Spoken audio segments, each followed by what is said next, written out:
Hi, I'm a Bullis Student Tutor, and in this video, we will be talking about how to juggle a soccer ball. What is juggling? Juggling a soccer ball is just keeping it in the air as long as possible while using any body part but your arms and hands. Here's a small clip of me doing it.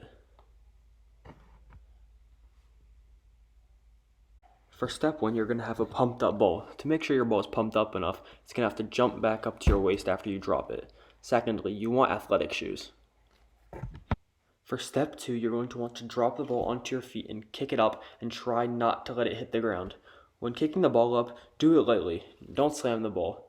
A good way to practice is by repeatedly dropping the ball and catching. Step 3, just try to keep your ankles locked when you do it. It makes it easier to practice. Okay, now you try.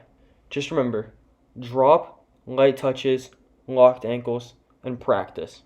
You'll get it. Thanks for watching.